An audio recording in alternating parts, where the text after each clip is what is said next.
on, ready to go? Okay. Calling to order the Bernards Township Zoning Board of Adjustment meeting, April 6th. First order of business, please rise for the flag salute. I pledge allegiance to the flag of the United States of America and to the republic for which it stands, one nation, under God, indivisible, with liberty and justice for all.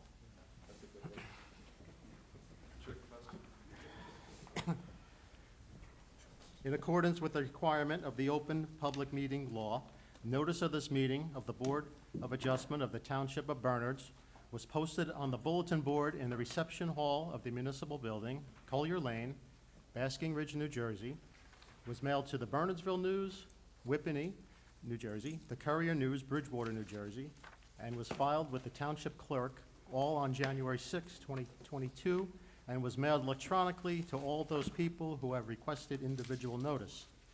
The following procedure has been adopted by the Bernards Township Zoning Board of Adjustment. There will be no new cases heard after 10 p.m. and no new testimony heard after 10:30 p.m. Ms. Kiefer, please call the roll. Certainly. Ms. Janiers will be a little late. Ms. Baumann. Here. Mr. Cambria. Here. Mr. Kraus. Here.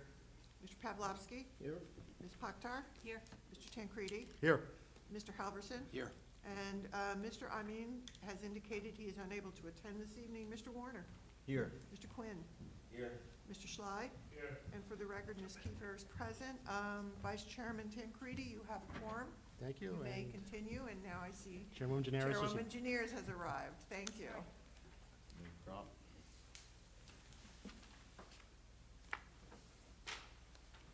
Will you run?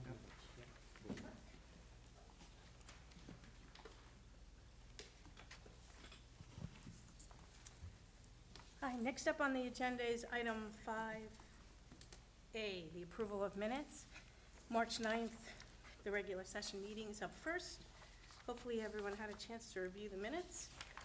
Want to see if there's any suggestions or corrections or a motion. Motion to approve? Thank you. Thank you, Mr. Tancredi and Mr. Kraus. All in favor? Aye. Opposed? Abstain? Thank you. Thank you, Ms. Kiefer. Next item is 5B, which is the approval of minutes for the March 17th, 2022 special session, world record meeting. Motion to approve. Second. Thank you. And we only have, sorry. And we only have Chairwoman Janiers, Ms. Baumann, and Mr. Kraus are eligible. All in favor? Aye. Aye. Opposed? Abstain? Thank you. Thank you. Next up is the approval of resolutions. 6A, which is the NAS resolution, case ZB 21037. Comments, edits, motions? I'll make a motion to approve the resolution as drafted. Thank you, Ms. Parker. Second. Thank you, Ms. Baumann. Ms. Baumann? Yes. Mr. Kraus? Yes. Mr. Pavlovsky? Ms. Pakhtar? Yes. Mr. Tancredi? Yes. Mr. Halverson? Yes. Chairwoman Janiers? Yes. Thank you. Thank you. Next resolution is the Badia resolution, ZB So, 21038. I was there that night, but not for that one. You were recused. Thank you. Thank you. 6B, Badia, ZB 21038. Motion to approve as drafted? Second? Thank you. Ms. Baumann and Mr. Tancredi. Ms. Baumann? Yes. Mr. Cambria? Yes. Mr. Kraus? Yes. Mr. Pavlovsky? Yes. Ms. Pakhtar? Yes. Mr. Tancredi? Yes. Chairwoman Janiers? Yes. Thank you. Thank you.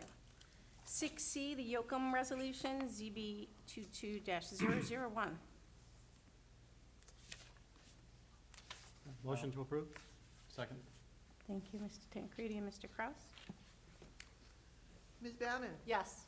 Mr. Cambria? Yes. Mr. Kraus? Yes. Mr. Pavlovsky? Yes. Ms. Pakhtar? Yes. Mr. Tancredi? Yes. Chairwoman Janiers? Yes. Thank you. And the last resolution is the Maloney resolution, ZB 22-003. Comments, suggestions, questions? Motion to approve as drafted? Thank you, Ms. Bellin. I'll second. Thank you, Ms. Pucker. Ms. Baumann? Yes. Mr. Cambria? Yes. Mr. Kraus? Yes. Mr. Pavlovsky? Yes. Ms. Pakhtar? Yes. Mr. Tancredi? Yes. Chairwoman Juniors? Yes. Thank you. Thank you, Ms. Kiefer. Next item on the agenda is a hearing for LCB Senior Living's Holding, which I think is requesting a modification of condition for an extension of time. This is case ZB 19010. Good evening. For the record, Tom Malman, Dave Pitney on behalf of LCB. This is an application, as you've mentioned, to extend one of the conditions in the approval. This is property on Mount Airy Road. If you've been by, you see it's well under construction. That's on Mount Airy Road. I think it's basically framed at this point. The resolution required us to get a building permit by a certain date, which we complied with. It also requires we get a CO by this October. That's just not going to happen. We're expecting to get a CO probably sometime middle of next year, best case. We had some delays due to COVID, supply chain issues, the story you see on the news. So we're here tonight simply asking to extend the CO condition for one more year to October of 2023. Thank you. And if it helps, as the board knows, our bylaws do have those various time to obtain both construction permits and commence and complete construction provided for. Certainly, extensions can be granted by the board for good cause. Perhaps by way of analogy, with MLUL timeframes, there are built into the statute extensions, 3 1-year generally on good cause or reasons beyond the control of the applicant. And of course, as the board knows, there is a Permit Extension Act which pops up periodically, including during COVID. That may be relevant by way of analogy for the board to consider in determining whether there's good cause for what I believe is a first request for extension with respect to this time frame. There was one with respect to an earlier time. That's correct. And you're asking for 1 year, correct? Yes, it'll be October 26th of 2023. And Just a request. Based on your proffer, reasonable expectation that you can meet that 1 year extension, you wouldn't need. Yeah, the beyond client, that. the client wants to get it done, as you might imagine. I mean, and the construction's going well. It's been a good project so far. Just got a little delay in getting started, and obviously, construction's been delayed for a lot of different reasons, but Yeah. they fully expect to have it operational next year, which they're counting on, frankly. So the board should have the information it needs Yeah, to make a unless- determination, but. Is the there any board- questions from the board? If not, we would entertain a motion for the applicant who's asking for an extension of time out to October 2023. Correct. And that would technically modify condition 41B of the resolution of November 6, 2019. That's correct. I'll make a motion to permit the extension of time for 41B. Thank you, Ms. Pakhtar. Second. Thank you, Mr. Tancredi. Ms. Baumann? Yes. Mr. Cambria? Yes. Mr. Kraus? Yes. Mr. Pavlovsky? Yes. Ms. Pakhtar? Yes. Mr. Tancredi? Yes. Chairwoman Juniors? Yes, Thank you. thank you. Thank you very much. Thank you, Good night. good luck. Agenda item 8A is the public hearing for Verizon Corporate Services, case ZB 22-002.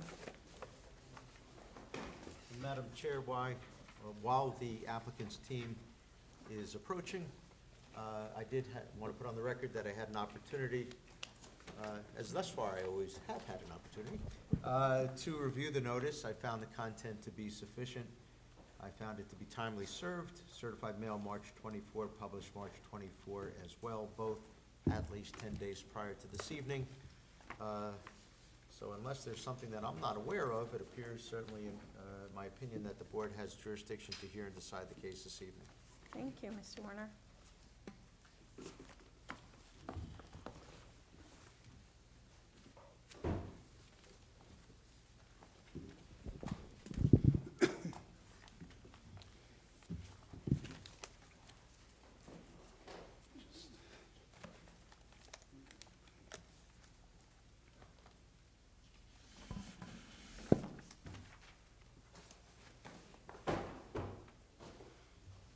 Good evening. Stephen Tripp from the firm of Wetlands, Goldman and Spitzer on behalf of the applicant.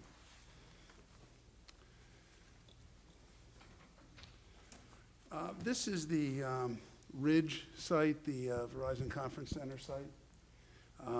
It's at 300 North Maple Avenue. We were here about a year ago or so for parking expansion. What we're here for this evening is a guardhouse. Verizon has determined that they do need a little bit of security at the entrance. So what we're proposing is a guardhouse just past the flyover from Verizon Way from the main campus. And it is a conditional use. And the Conference Inn is a conditional use. And one of the conditions, and we've had this before, is that you have to meet not only the specific conditions for the use, but you have to meet every condition, every requirement in the zone for any uses. So here, the technical legal issue is that accessory buildings are not permitted in the front yard, except for guardhouses in the E1 zone, but they have to meet certain criteria. And actually, we'll go through it. We meet every single criteria except for one, which is you need a 130-acre lot, and this is a 35-acre lot. And that ends up triggering a D3 conditional use variance, which we will have our planner address. Basically, you know, the only place you're going to put a guardhouse is in the front, because that's the only way you're going to be able to control access. And we think what we've done is it's very small. I mean, you'll hear testimony. You're allowed up to 700 square feet. It's 48 square feet. It's very inobtrusive, and we've tried to blend it in with the surroundings as best as we can. The other relief, there's a small screening wall that you'll see on the plans that, with an inverted V sign, your ordinance technically only allows walls or fences in the front yard that are 50% open. This isn't really a long wall, it's just a decorative wall in front of the guardhouse. And the inverted V is internally lit, just the V, and that technically requires relief as well, because you can't have internal illumination of signs. And then there's some design waivers with regard to lighting, stormwater, and a zone 2 disturbance, which the engineer will explain. Similar to the kind of relief that was, that's been requested in the past. So what I'd like to do is have the engineer sworn in. Sure. In fact, I could swear in all the witnesses at once. Sure. This way, we don't have to worry about forgetting, including our board professionals as well, our engineer and planner. So you have 4 witnesses. If everyone will raise their right hand, do all of you swear to God or affirm that the testimony you're about to give is the truth, the whole truth, and nothing but the truth? Yes, I do. Thank you all. I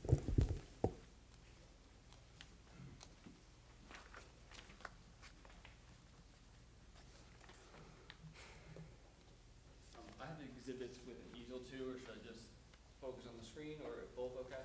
Yeah, both were okay. Can I just have his name though for myself? What's that? Can I have his name, I please?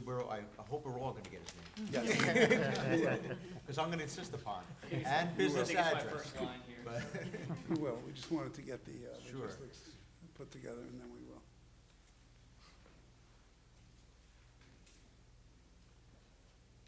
Will what be on the easel be exactly what's on the screen, or will it be different? It'll be a colorized version of the site plan, and then an aerial, which is also shown. Okay, I may ask you to just set it up a little bit over there so that the public can see it as well, so.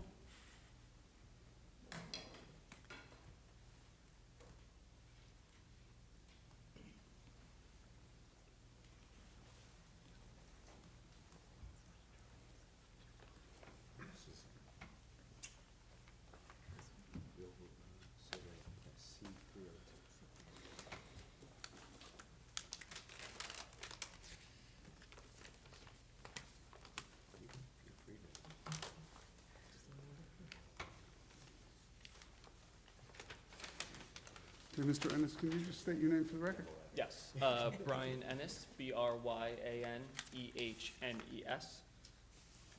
And I work at Bowler Engineering, BOHLER. It's located in Warren, New Jersey, and I have been a practicing engineer there for the last 11 years with a professional license in the state of New Jersey, which is active for the last 7 years. And you've had experience testifying before planning and zoning boards? Correct. And your credentials have been accepted? Yes, And you were the project engineer on this particular project? that's correct. Thank you. Thank you. We'll accept you as a witness, expert. I guess I'll mark this exhibit that you see here, A1. It's an aerial exhibit, and it's prepared by Bowler Engineering and dated today. And for orientation, north is to the top right corner. This is also essentially just a more zoomed out aerial that's also found on the cover sheet of the plans that were submitted to the board. The site is block 803, lots 2, 3, 5, and 6, and 23, and it's located at 300 North Maple Ave in Bernards Township. Now, just for the record, it has been consolidated, correct? Or Correct. It's not shown on the tax maps? as of Correct, yet? yes. It is one lot, but on the tax map, those are the blocking lot that is still currently recorded. The area of development is situated in the E1 Office Laboratory Zone. The size is approximately 35 acres, 34.991, and as mentioned earlier, contains the Conference Inn, which is known as The Ridge, and operated exclusively by Verizon as a conference center. The existing site, as you may know, has environmental constraints throughout, including wetlands, streams, and buffers, as well as flood hazard area. Based on the wetlands delineation, the flood hazard applicability determination, and permit by rule from the DEP, in connection with a prior application, easements are being slightly modified, and that's part of the application that was for the parking expansion. So that's going to be modified as part of this slightly for what I'll go into detail with in terms of the improvements that are as part of the installation of the guardhouse. And so you are in front of DEP at the present time? Correct, yes. Can you just advise the board as to where your applications are at in terms of the status? Yes, so we had multiple calls and pre-application meetings with the NJDEP prior to submission. We have submitted for an LOI for transition area impact and flood hazard area, and we have received comments, I think within the last week, that we don't foresee any issue with meeting in terms of what they're requesting, additional information and things like that. The comments and questions raised by the DEP are strictly regarding the wetlands and the stream buffers and things like that. And as I'll get into more testimony later, they didn't have any issue with the current stormwater design. As you see on the aerial, and again, north is to the top right corner, the site is surrounded to, and I'll pull up a laser here too, to the northwest by Route 287, to the, what I'll call the northeast is the Verizon Corporate Center, which is across North Maple Avenue. To the southeast is a residential development in the R4 zone. And the specific area of development, as mentioned previously, is right in between the Verizon Way and obviously the main campus. There's a stretch of about 300 feet there where the guardhouse is going to be going. And to the southwest of this development is the Ridge Hotel itself with some forested area and then further away residential. The proposed conditions, and I'll switch to what I'll call Exhibit A2, which is basically just sheet C-302, the site layout plan that was submitted as part of the application to the board, but just colorized and superimposed the landscaping for presentation purposes. The proposal includes a 6-foot by 8-foot guardhouse, shown right here, 48 square feet total. The main driveway just past Verizon Way, prior to what you'll see here, the fork in the road where you can turn into more parking or go to the front of the ridge. As mentioned previously, at the eastern side of the guardhouse, basically as you approach from the right-of-way, there is a 3-foot high decorative screen wall. It does have the inverted V and matches the signage and pillars throughout the property. It's there for not only aesthetics, but also to provide some type of barrier if the security guard is standing in front of the guardhouse rather than inside or behind it. And those details were submitted with the application? Correct, yep. We do, as mentioned, need a variance for the internal illumination of the sign, which again is an inverted V. The V itself is backlit It's consistent with the rest of the signage throughout the Do property. you have that plan that was mounted? Or- Yes, I think, and this was not changed from what was submitted, correct? correct. So this would not be a separate exhibit, this is No. just, Let's mark you one want to anyway. mark it just to- anyway? Easier to keep track. Okay, It's sheet A1 in the architectural plan elevation, and it's B1 in the top left corner is a detail of the wall itself as well as the inverted V. This sheet also shows the guardhouse itself, it shows the elevation on each side, in black and white. And as I mentioned, in the top left corner is the wall I'm speaking to currently.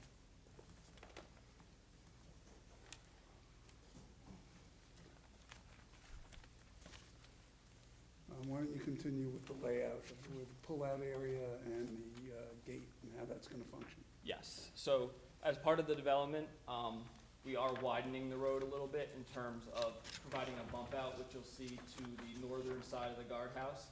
And essentially, this area is only to be used in case the security guard needs to check additional credentials or the car needs some type of clearance to get into the facility. They'll be asked to pull to the side so that they're not blocking traffic. It will not be used for any parking. The security guards will be parking in the parking lot. You can kind of see in the top left corner of this exhibit, that's the closest space. It's only about 120 feet away. Also, this bump out provides the ability for an SU-30 or a delivery truck to be able to turn around and not have to enter the site. So in terms of security clearance, if he goes there accidentally, he can turn around without having to open the gate or have some type of clearance and then worrying about him driving further into the campus. So the expectation is if a car pulled into that extra spot, there would always be a driver in the car, it's just temporary? Correct, yes. And if a larger vehicle, like a semi came in, they'd have to go in the facility, turn around, and come back out, right? Yes, Okay. and that would be something the security guard would have to work out internally to make sure, obviously, he doesn't go where he's not supposed to or anything Okay. like that. But this would handle at least your typical UPS truck or something like that, so that they Right. wouldn't have If to let they- them in. Okay. And, Um, okay, one more question, sorry. Yep. The 3-foot wall, does it serve a practical purpose, or is it only decorative? It's partially decorative, but also partially to create some type of barrier so that the security guard can actually stand in front of the booth in case there's a couple cars and he can go outside and actually interact a little bit I more. see. And it provides something there, whether it be for the vehicle to see the barrier or I see. provide a little bit of protection if he's just standing there. I see.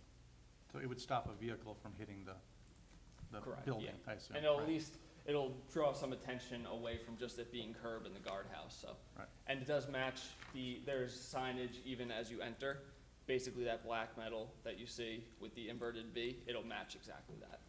And when it's dim outside, when the lights, it's not totally light, the inverted V would be lit, so it would identify it as being there, correct? Correct. Is that that's the idea? Correct, yep. There's a gate structure as well, so the guardhouse itself is located right here. It's the first thing you drive up to as you're coming from the right-of-way. Approximately 80 feet behind that is a gate. And essentially, when someone accesses the site, if they are a Verizon employee or have the proper credentials to get in, they can scan themselves in and the gate would go up. And if they don't, they would stop at the guardhouse, either find their way to get the credentials and authorization to enter the campus, or be told to pull to the side if they needed additional time, the security guard needed some clearance. Is the security guard there 24/7? Yes,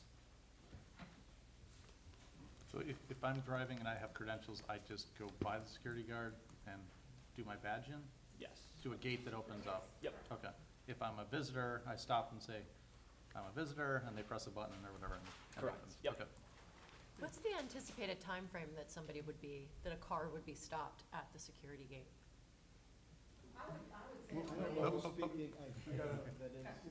No, it's you, but I have to identify you.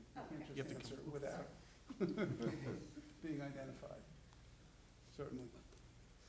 Name for the Mary record? Beth Holgate, Verizon employee. I'm sorry, your last name? Holgate, Holgate. Thank you. And your position with Verizon? I'm a senior project manager running the project. Can I ask you to come up to the mic? And Of course. Yeah. please feel free to slow us down also if we're asking questions that are going to be addressed later. No, I Okay. had Ms. Holgate here specifically to fill in and answer operational Okay. questions, rather than hold them all. Okay. We'll have her sworn, she's sworn in, she'll address them, so we don't have to come back to it. Okay, And we could use the Verizon corporate address as your business address? Sure, that's fine, yep. And I think the question was, how long would a vehicle be pulled off the side? I would think less than 5 minutes or so to let the existing traffic through, let the guard walk over. There's going to be a list and a second computer for hotel deliveries and such. And then that may be needed to be checked and take a little more time than scanning. was that the question, Ms. Bauer? Were you asking on the guardhouse or the pullover area? No, that's good information, but I'm more concerned about the guardhouse. So if 10 people are coming as visitors at one time, how long will people be in a queue at the guardhouse having credentials checked and being, I guess, radioed to the main campus? So we have set up with security, Verizon Security, if there's an abundance of people at one time, we'll have the gate open, we'll have extra security staff on site. So since it's a conference center and they have to book ahead of time, we would know all that in advance. Okay, and are they, and I assume they're alerted, they have like guest lists, so they can check Exactly. themselves without having to call? Yeah, exactly, yeah. Got it. The day before, we have set up with a second computer for the Ridge Hotel for the security guy to have access. So it might be Question, an open gate at certain times, Yes. otherwise at night, and of course it'll be closed and different periods Exactly, like that. But exactly. when it's not in use, it's gonna be closed, or Yes, no conferences, no hotel guests, stuff like that? right, mostly weekends, maybe late Fridays, yes. Okay. But I thought, I'm sorry, pardon me, I thought you said it was 24/7. Oh, a guard will be there Yeah, 24/7, yeah. but the gate will The be gate. down so that Verizon employees could only get in, but I understand. the guardhouse itself will always be manned. I understand, sorry about that, sorry. And can you, How would you deal with Uber drivers? Well, Because I often see a lot of Uber drivers sort of milling about or, on North Maple Ave. Just yeah, wondering. yeah. I would think, just like any other security gate, the person in the car is either a Verizon employee or not, and on the guest list to be let in, and then the Uber driver would go away. Honestly, I don't think we went into a lot of detail on a specific Uber driver, so I can look into that a little bit more. Thank you. and can I just ask the need for the security booth? Can you touch on why you need the security booth there? Sure. Upper management holds a lot of their quarterly meetings there. Just like across the street, they have more securities. Right now, the hotel, conference center doesn't even have locks on the door, although there are roaming within the building security 24/7. So Verizon just felt for upper management's purposes, we need a little more security, a little more. Control. Hey, yeah, control. Thank you. Thank you. Thanks. I actually have another question for you. So, is it a typical 9 to 5 usually for most employees? So my concern would be in the morning or evening when, or shifts, when people are coming in, will there be a long line of queue, cars waiting to get through the gate? And that's when we could open the gate, show your badge, and then just go right through, so we wouldn't hold up the line at all, so. Okay.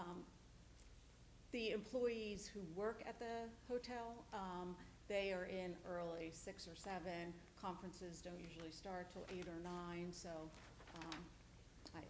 it would be probably a 9 to 5, although some Verizon guests do stay overnight, so, not all leave at one time, they're kind of sporadic.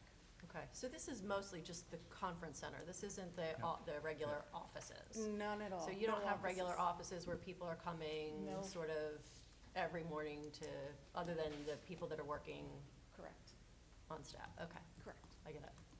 How do you envision to me, I look at the drawing that's on sheet C-302, there's the guardhouse and then followed by a card reader after, I'll call it 2 steps to this, correct? Yes, there are 2 steps to this with the card reader. I'm sorry, I'm not sure I got all of your questions. I guess the question is, the guardhouse, obviously he's checking credential, then why follow up with a card reader after the guard? Well, the card reader, the guard would just wave, you know, the employee. Friendly wave off. to people? I don't know if if you're physically, employee, but I yeah. think he or she may get used to the people going through. But yeah, the employees all Are there have. two barricades then? A gate that would be down at the guardhouse and additionally at the card reader? You can clarify It that, doesn't but I don't, show there is no a gate at the yeah. guardhouse. No. What the testimony I thought I heard was that if the person shows credentials, and you can clarify this, Yeah. the guard will let them pass, and then they will use their card to get Oh, through. okay. If they don't have the credentials and they need to be checked. And again, I don't want to be testifying, so Mary Beth, can you clarify, is that how it's going to work? Sure, we all have badges, I should have brought mine up, you know, it says Verizon pretty clearly. You can hold it up to the guard and then proceed to the gate. And right before the gate is the scanner and the arm. So the guard is an informational guard if needed versus a required checker. Let's Exactly. call it that. That's, So yeah, if like any homeowner association, you might just go through, go in, but if you need help, you're gonna ask the guard, correct. right? Okay. So there is a movable gate at the second stage then, the card reader, yeah? Yes, correct. Correct. Thank you. So basically, they would show it, and essentially the guard would make sure that someone's not sitting at the card reader without a card backing up traffic because you can't get through the gate, essentially.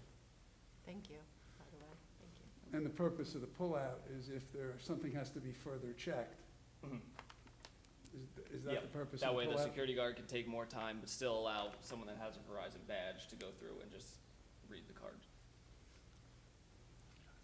So in terms of the conditions, I alluded to it in my opening remarks, there are certain conditions.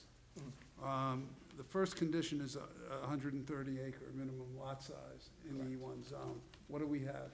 So we're just under 35. We're 34.99, as Mr. Tripp said. 130 acres is required.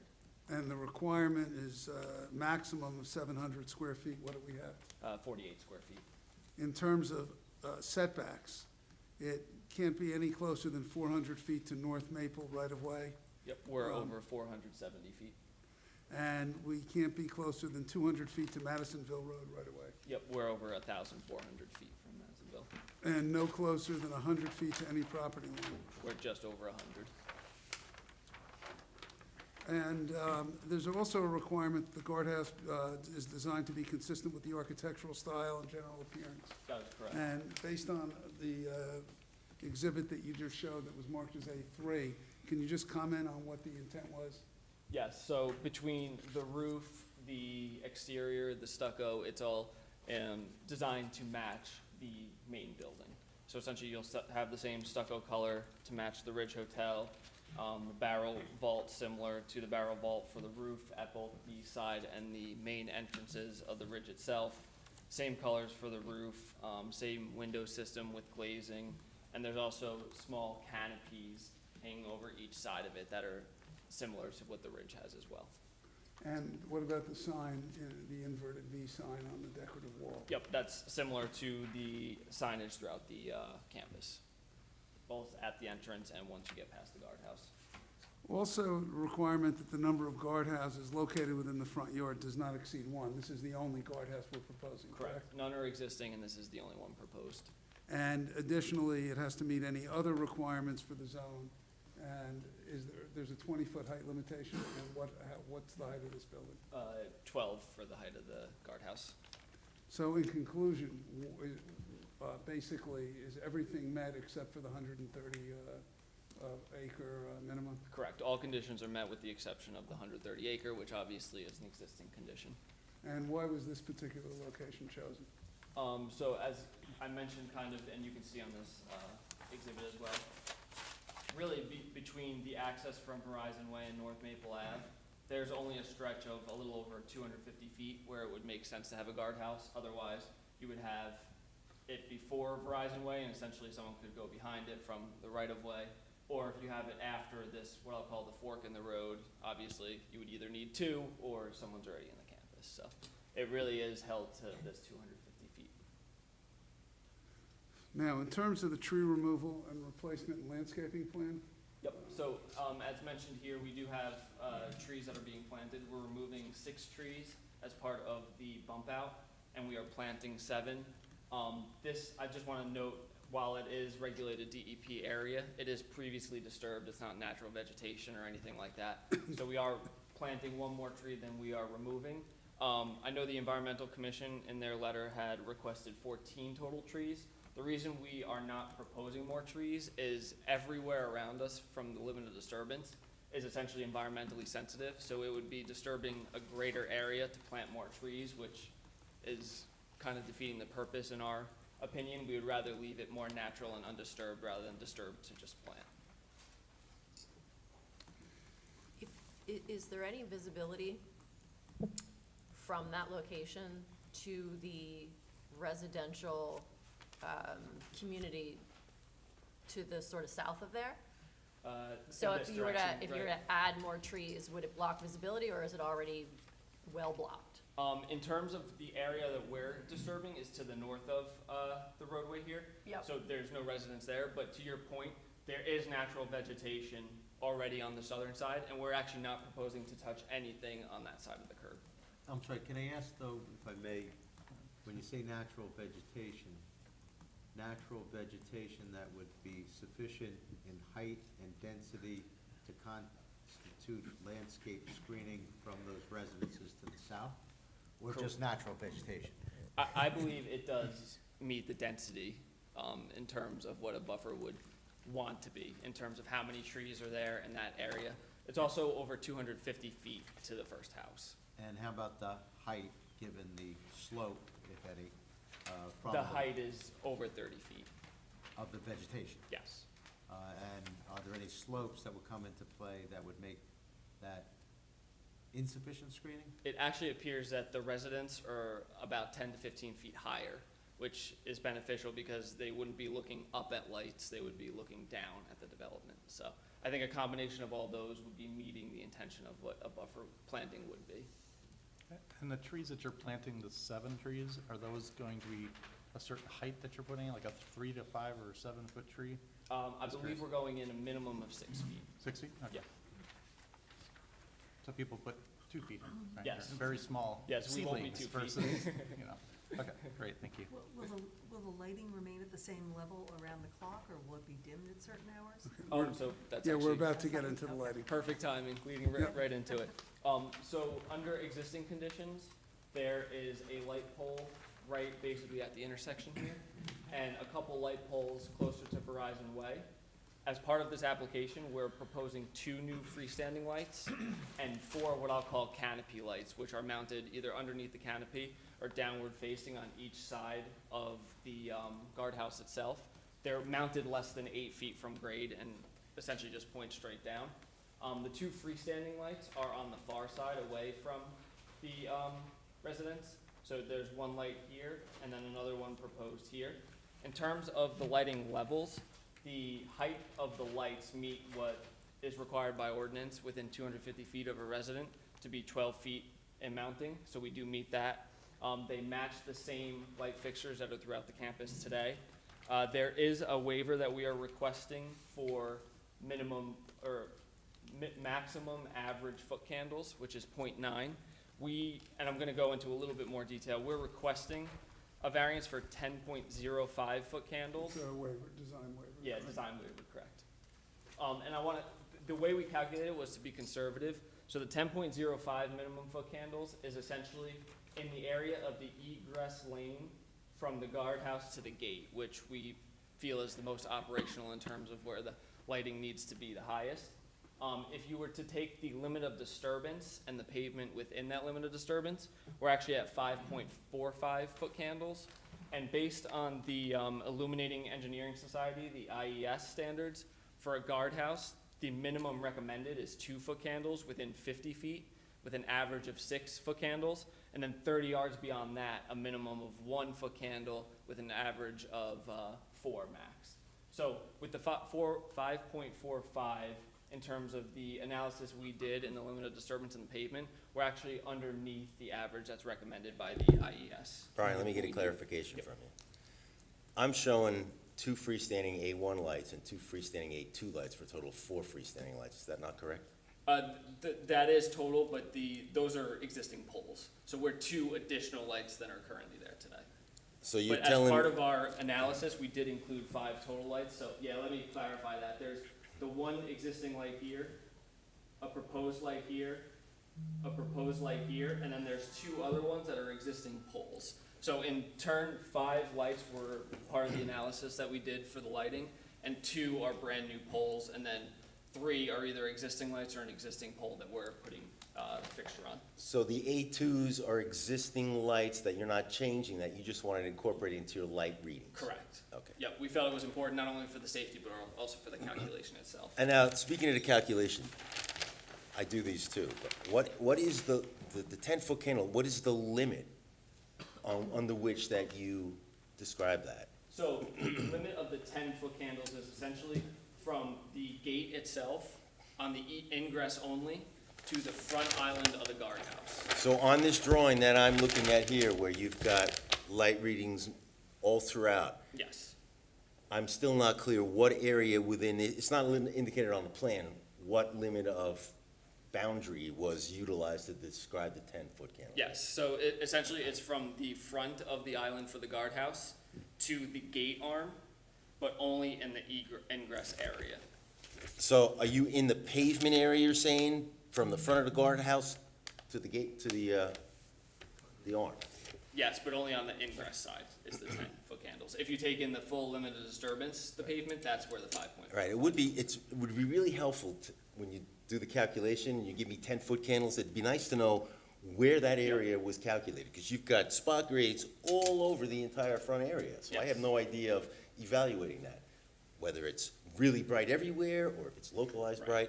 And I'm still struggling a little bit to know where I'm assuming it's gonna just be in the pavement area. Yes, in the pavement of the disturbance is 5.45, and we will put that calculation, and there should have been a boundary there. So Okay, it was a all right, little bit more well, clear. you continue, I'll have more questions as you go on, but you can go ahead and continue. I have a quick one if I may, because candidly, I didn't follow the, I'll call it the effective reduction from 10.05-foot candles to 5.45-foot candles, the reasoning for that. Yes, so in terms of the reasoning, it's just a different area that's being calced to do that number. So we focused the ingress only for the 10-foot candles to be conservative in the waiver we're requesting, but to give perspective to the entire limit of disturbance and the pavement within that area, that is the 5.45. So it's not a reduction in terms of lighting levels or anything, it's just a bigger area that's calculated encompassing the lighting And levels. since it's a bigger area, the average goes down. Correct. Right, So I- we I- requested a waiver for the more concentrated area, but I wanted to just give understanding that it's not 10 throughout the entire property, Can you- it's 10 in that. Can you draw those 2 areas on something so we have an Yes. idea of where you're talking about? Because I don't think anybody here, including me, really understands what areas you're talking about. Actually, You probably can draw it on there, yeah, or on one of your boards if you got a marker or something. yeah. Whatever you draw it on, just make sure you can leave it with us, and, because it's gonna be Exhibit A 3, 4, wherever we are.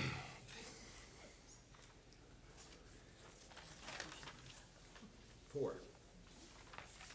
That is 10.05. Oh, you read it on Average. there. So it's Can you, modified. can you do it with your laser? 'Cause we Yeah. can't see it. Be closer to us? Yeah, let's see. So essentially, just the ingress lane, Ingress from front of guardhouse to gate, including the turnaround? not including the. Right, see, this is why it's difficult, because you parse this out, so finally, nobody knows. And the effective reduction to 5 and change foot candles is including what, the egress and ingress area? I understand it's a broader area, but Basically, the limit of disturbance. I understand it's a broader area. Can you Correct. identify it? Yes, so on sheet, let me just reference, in the site plan documents where the limit of disturbance is found on the soil erosion plan, that is the pavement.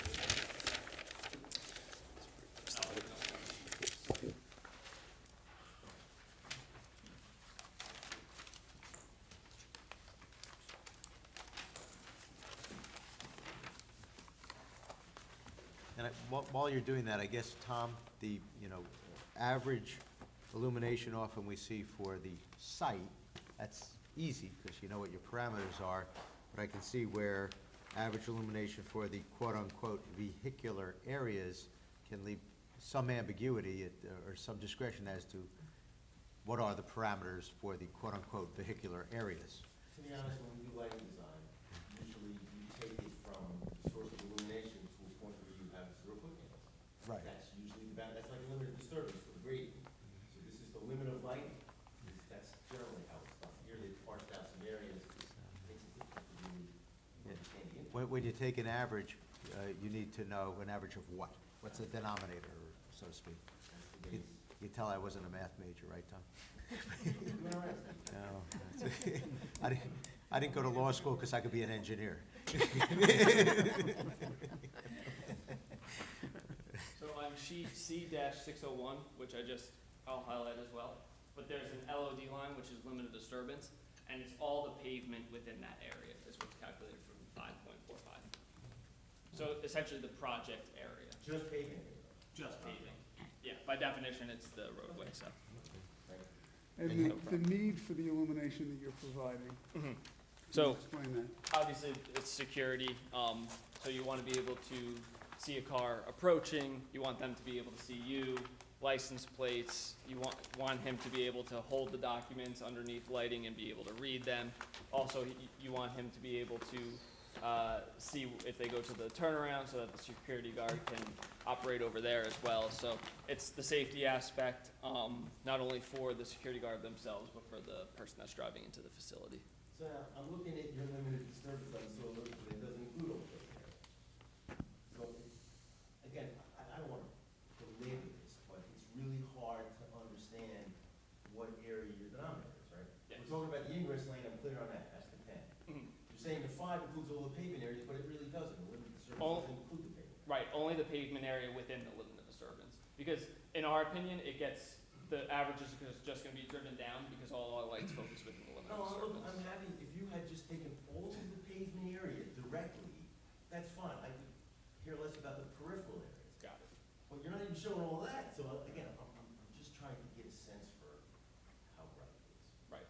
You're isolated, you got a good campus, the lighting standards are low, but struggling to really understand where the area of lighting is. So Yep. it should be all of the pavement area within the guardhouse influence. You've got most of that, but this area for some reason is not improved.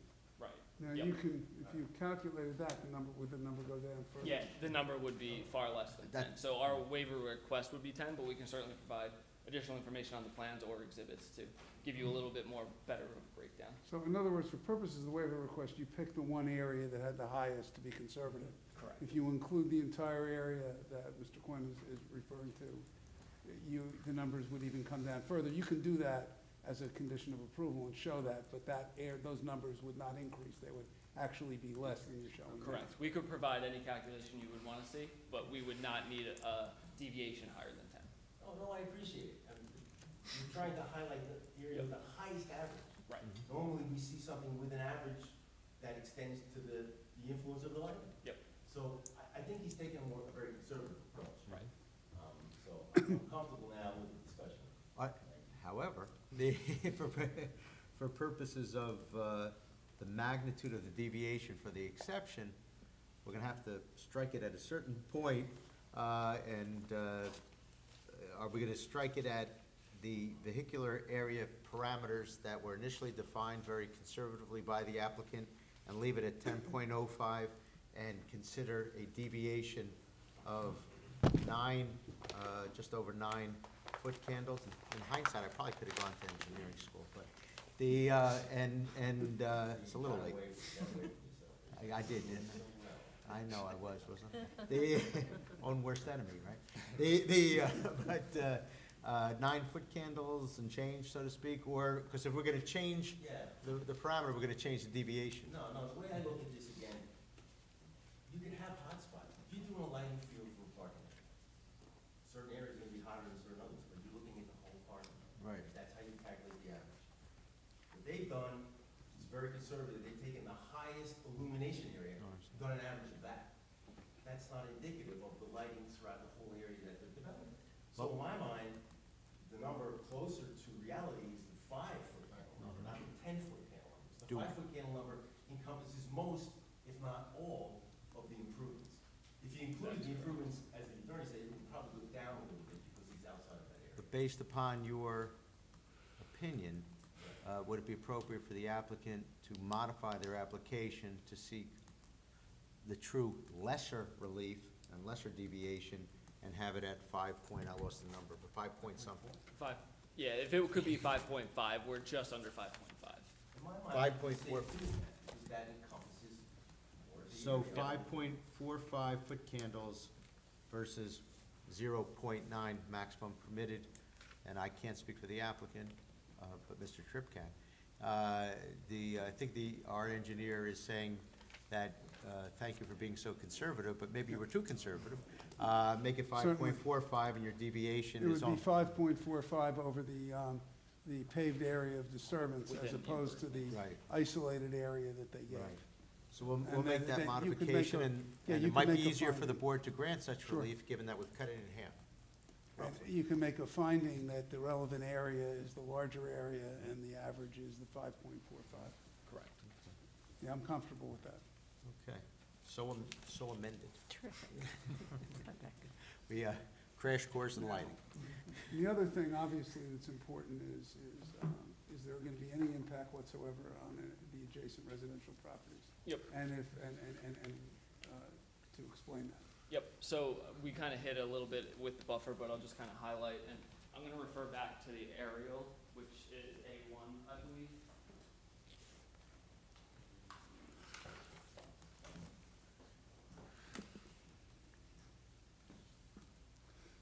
So this is our area of development.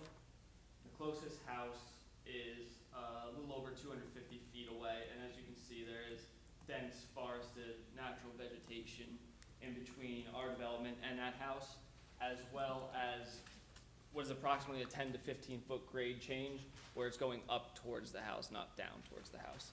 So we feel between that, the closest light pole is actually the existing light pole that is there today, and that's about 255 feet away from the closest house.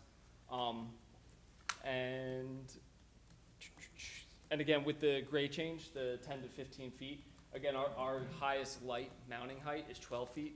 So in theory, they're almost above the lights when you're looking down. So even in terms of looking up and seeing underneath a light, and all the guardhouse lights are downward facing and underneath canopies, so. So there are actually closer poles to the residential existing than what Today. we're proposing. Correct. And we obviously have no light, we have 0 foot candles at all property lines. Only if it's readily available. Would you happen to have the block and lot of the closest residential? I can give you that.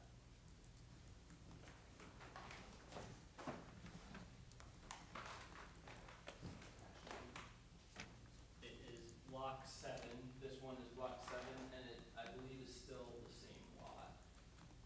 So it should be block 803, lot 7 is the closest. Is it 803 or 8.03? 803. Block 803. Oh, lot block 7. 803, lot 7. Correct. I'm sorry, gotcha. And the setback of the guardhouse to the property line is 100 feet. The 260 is the physical distance between the house and the guardhouse. The dwelling in the guardhouse, okay. Correct. Thank you. Does the intensity of the light change at any period during the night? I know we have talked about security lighting in other properties, and even that upper lot, I thought we did something, maybe not, up at the new parking lot. I believe the other lot We is. did do This that. one is not currently proposed Okay, to just- dim at all, alright. but it is only these lights that we're talking about. Okay, because the other poles around the facility don't do that, but in the upper lot, Correct. new lot, we asked for that, and I think you did Yeah, something, after right? certain hours. Yeah, after certain Yeah. hours, after the staff were leaving, or. Yeah, we looked back at the condition, Okay. yeah, Just want to make sure. yep. Okay. Sorry, the illuminated light, the sign, the illuminated sign, what's the brightness level of that? There really isn't any foot candles coming off of it. It'll just kind of be backlit, so it'll be almost through the casing. So it'll be able to see a V, and also it's actually facing away from the residential. So in terms of even that being able to be seen between, even if it was facing the residential and the buffers and everything, it's actually facing the right of way. So it's not really emitting light, it's just creating Right, a glow. exactly, yep. And is it red? It's white. It's white. Yep. white on a black background, LED, yep. And it's just the lettering portion, it's just that sign, it's just the symbol that's lit? Correct. Right. Yep. So the So- sign isn't lit, it's the lettering or the symbol? Correct, yep, so it'll have the black background screen, kind of similar to the rest of the signage on site. And then in the inverted V itself will be almost a case with the light Right. inside. Okay. And then in terms of the stormwater, we are increasing impervious coverage by 1,166 square feet, and I'll refer back to A2. And actually the entirety of that increase is essentially from this curve and the bump out here. So it's basically, the width of the road is pretty close to what it is today, but the bump out itself is where the increase in impervious is. The limit of disturbance is under a quarter of an acre, so by definition with the DEP, it's not a major development. We also, in terms of the stormwater design, well, one, we tried to, as I mentioned earlier, limit the disturbance, so in terms of providing more trees or additional stormwater facilities, things like that, the goal was to basically just concentrate what was needed for the guardhouse and the turnaround, and leave everything else, because again, it's all regulated DEP, environmentally sensitive areas, the same as it is today. In terms of the design itself, based on it being under a quarter acre of increase of impervious and under an acre of disturbance, it's not a major development in the eyes of the DEP. And as I mentioned, we did get comments back from the DEP. They all stem around a little bit more information in terms of transition area waivers and things like that. There were no stormwater comments that were received. In terms of the overall site and how the site was designed originally, it's again a 35-acre site. So in terms of 1,000 square feet increase of impervious, it actually does not move the CN value, which is how you calculate the amount of runoff. So by inputting into the system, it's such a small concentrated area on such a large site that actually doesn't impact the drainage runoff at all. So in our eyes, it's a de minimis increase, and again, we really did just limit to what's actually needed. And I'm sorry, just for a layperson or an attorney, there's a punchline there, I'm gonna let it go. But it would be a preemptive strike. Is the stormwater management that's proposed essentially leave what's there? Yes. Okay. Yep. And the area specifically that we are proposing to develop is actually surrounded by wetlands. So in theory, the water isn't going anywhere anyway. It's going to the same place it is today. So that's kind of the approach we took with stormwater, and the fact that the original design had enough flexibility where this could just be part of that design. And you do need a waiver. Correct. Yes, we do need a waiver, and that's the reasoning behind requesting. The waiver is because you're not doing stormwater management volume control Correct. for the reasons that you just stated. Correct. Brian, you maybe wanted to show the board the existing impounds where the drainage goes so they know where that belongs. Yes. I mean, you might put on the aerial. That drainage area A and B? All of the runoff. Yep.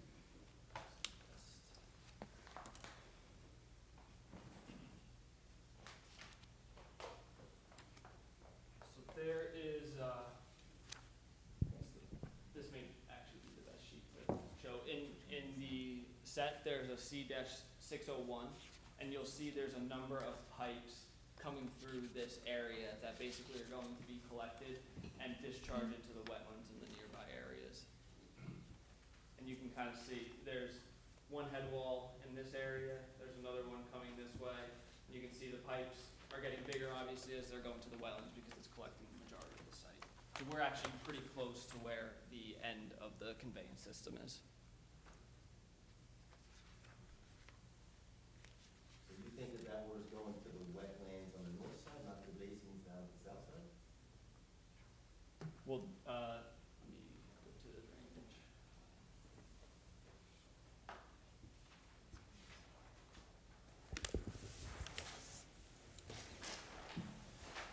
Just get show the aerial, the overall site.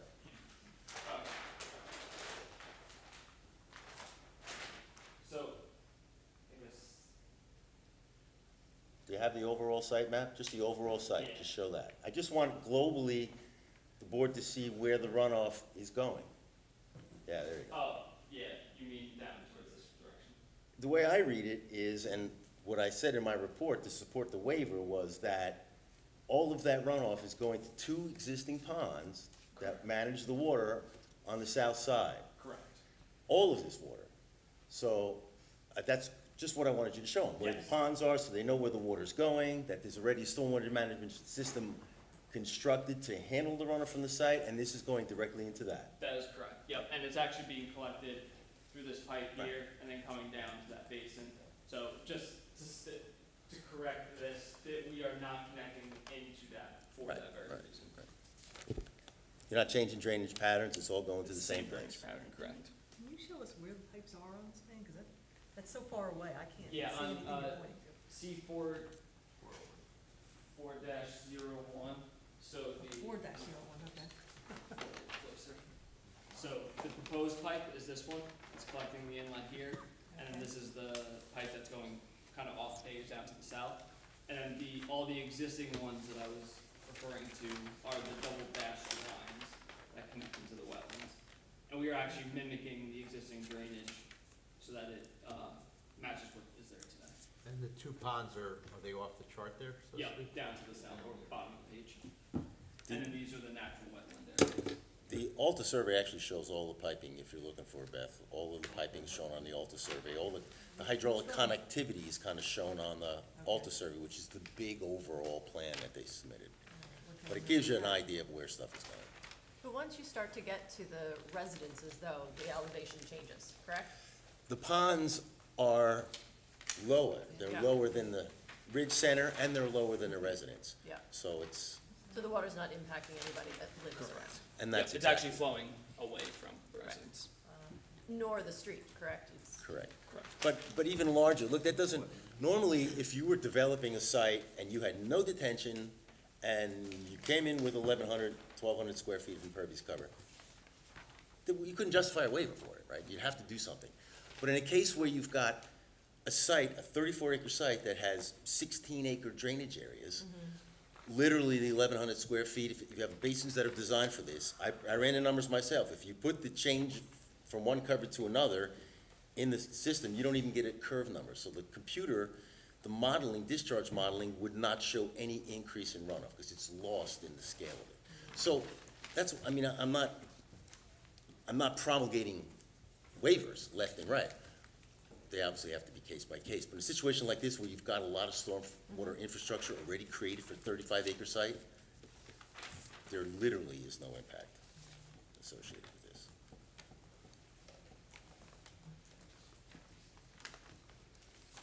And then, Yeah, I'd like you to address the stream buffer conservation area zone 2 waiver. yep, so we are in zone 2 in terms of the conservation waiver. I also mentioned earlier that there's a conservation easement that will be adjusted as part of what is approved for the other application.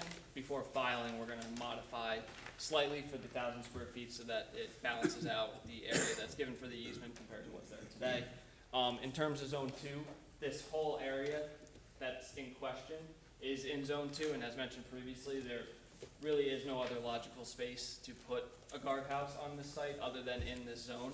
So we are asking for a waiver for that development. Again, we do have to get a DEP permit, which we're currently in the process, and we'll meet all those requirements. Brian, can you not get a permit by rule because it's already disturbed? Because you're dealing with a 150-foot buffer? It's because we're dealing with a 100-foot Okay. buffer. You would be A amazed by 50-foot how many buffer. permits we need from the DEP for this. Oh, no, I do it myself, I know. I Yep, just, yeah, so we need a transition area waiver, a flood hazard, and, impact to 300 feet within a stream. It would be a permit by rule if it were only a 50-foot buffer, but a 100-foot buffer, you can't get a permit by rule? Yeah, because of, it's not only the wetlands, it's the stream itself too. And we're closer than what is typically the permit by rule, you're typically only allowed to go half of the transition. that's area. what it is. It's not the 150-foot buffer, but for a permit by rule, if an area is disturbed, they give you a pass as long as it's a certain distance away from the wetlands. What he's saying is that this area is too close to the wetlands to qualify for a permit by rule. Correct. And Yeah, that you can makes only sense. go halfway within Right. the transition area. And we're closer than halfway, but again, it's not natural, Yeah, but yeah, no, that makes sense. close enough. And obviously, as part of the waiver, and if the board votes in favor of this application, we would be providing a DEP permit as part of condition of approval. Now, in terms of the reports, I know we've addressed some of the items in the report. Yes. Is there anything in the EKA Associates report that you cannot address? Other than what we've talked about already? Yeah. Can you comply with the comments in the report? Correct. Anything not mentioned in testimony, we are able to comply with. And just to be clear, that's EK Associates April 4 report by our engineer. April 4th. Correct? We can go through it item by item, but. No, I'm looking at it now. April 4th. I don't know if that's necessary unless the board wants clarification of any of the items in here, but. Yeah, essentially anything I didn't cover in the direct, we don't have any issue with complying with. Right. And Tom, from your perspective, nothing needs further testimony. I know there were Well- a couple of items that required testimony they may have covered already. Well, no, we did cover some of the lighting, but what I was curious about was that, and apparently Brian was telling me they have this on the site now, but they're requesting 5,000 K lighting. I don't know Yeah, if the we've talked temperature. much about the temperature of lighting here, LED lighting, but we do a lot of LED lighting in my office, and 5,000 is, standard is, for commercial uses, is 4,000. That's what's commercially manufactured. And 4,000 is what they consider natural daylight. It's utilized in almost all site development. 3,000 is the yellower light that sometimes people ask to temper the whiter light so it's softer.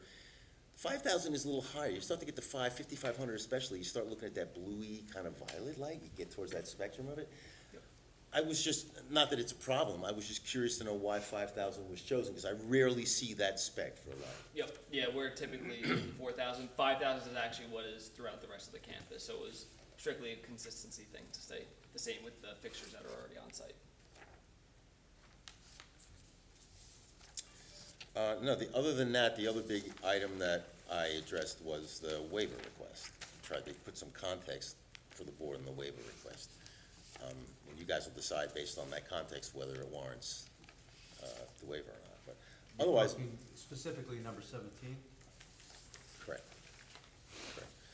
Otherwise, the other comments are really things, revisions that need to be made to the plans, and if they agree to all of these, I don't have any other discussion items that I can see here.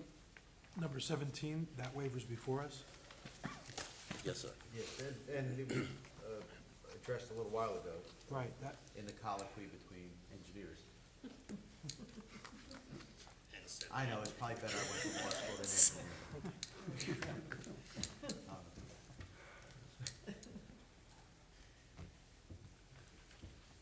Now. I have no moving- limit of disturbance time.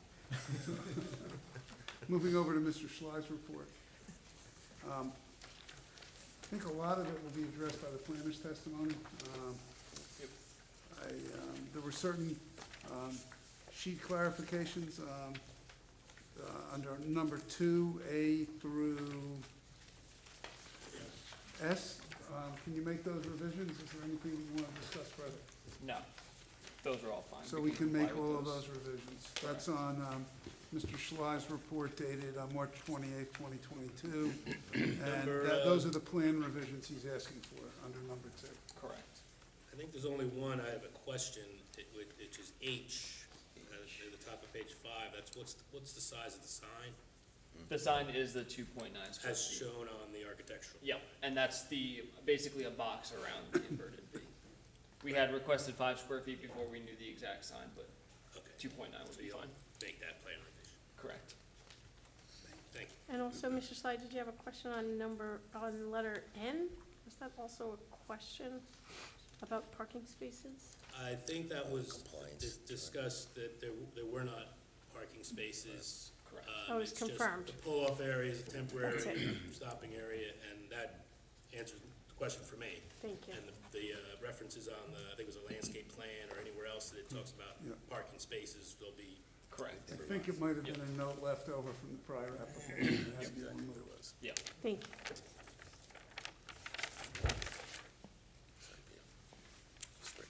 Now, the fire official had a comment, wanted a emergency services access plan. which, can you explain what we've done? Yeah, so Verizon provided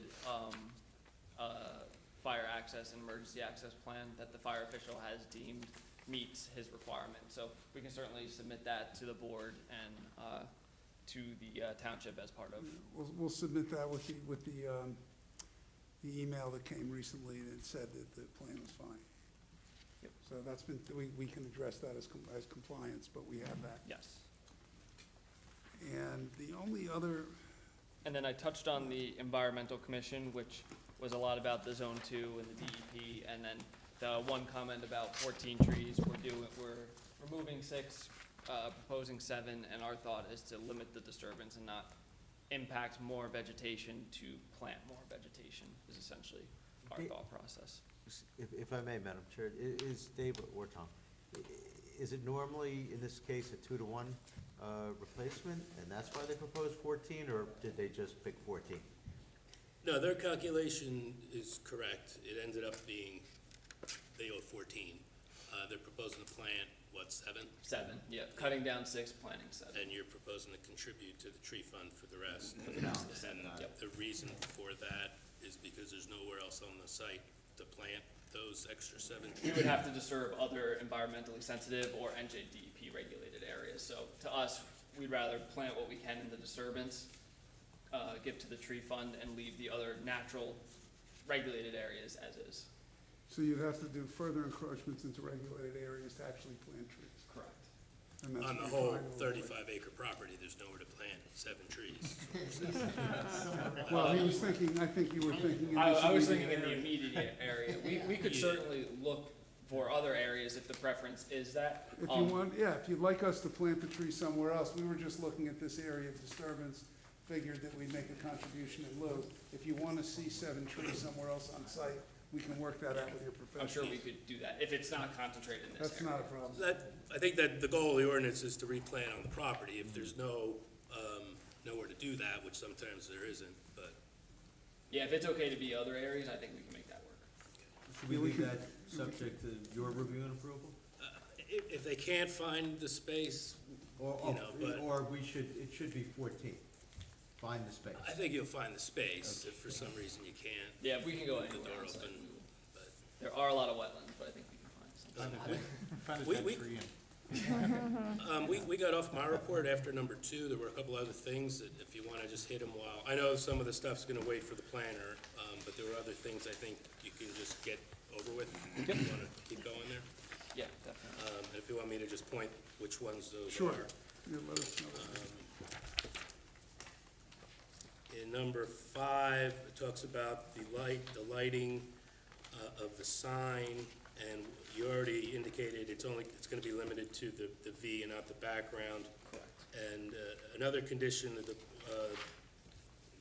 was on the approval the board granted back in 2018 was that the sign will not be lit by any other means other than the eternal illumination. You're not gonna add a floodlight to it or anything No, like No. that, which no, is there's easy to no approve. other lighting for that sign. Okay.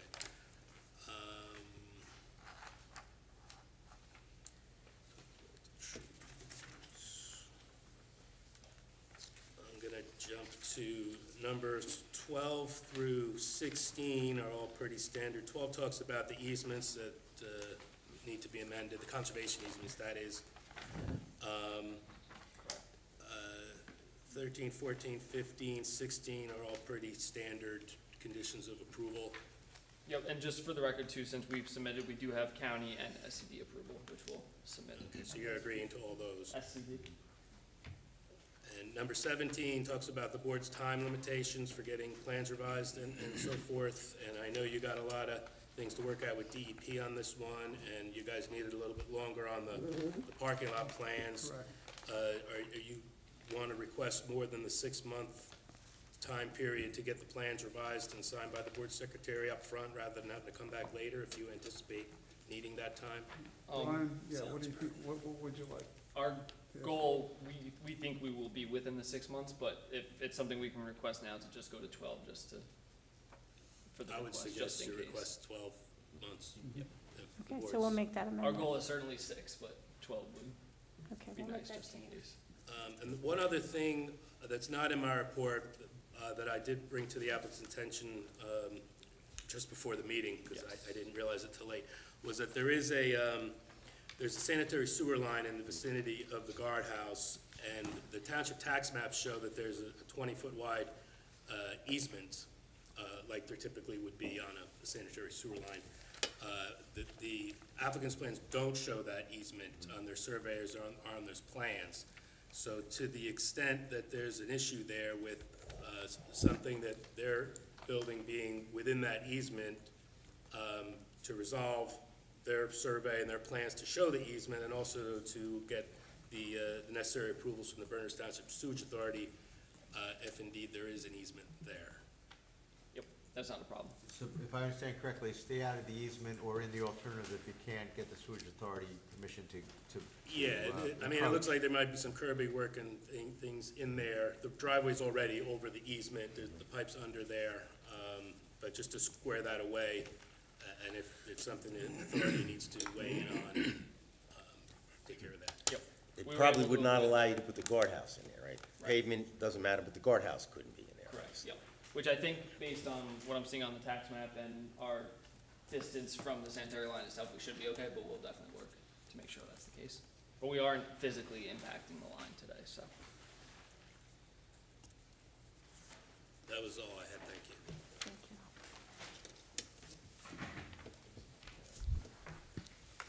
Can I ask a question? Is any of the guardhouse or the V, can any of it be viewed from the street? Can any of it be seen on South Maple?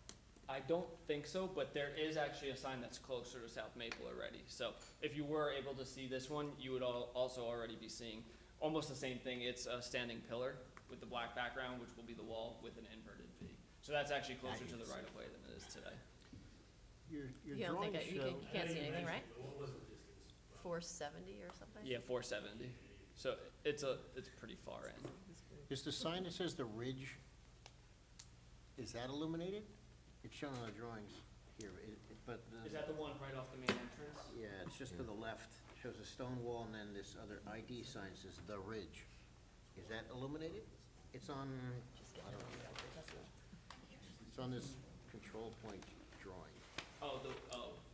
You're talking about the one closer to North Maple, right? Yeah. I don't think it is. Shows a stone wall and then the ridge sign, but it doesn't say anything about illuminated or not. It just says concrete base. Yeah, I would have to double check. I can probably find out before the end of the night. Paul, nicely, Can you just come up to the mic if you don't mind? It is not, it does not currently, it's not Well, that's the currently lit. V. He's talking about a different sign. Oh, really? I thought, okay. There's one like almost right at the entrance, right, in that aisle Yeah. there. In Well, it's over here, it says on the side of the roadway. Right near Verizon Way, right across from Verizon Way? Yes. Yeah, that's what this is. That's what this That's is. what that is? Mm-hmm.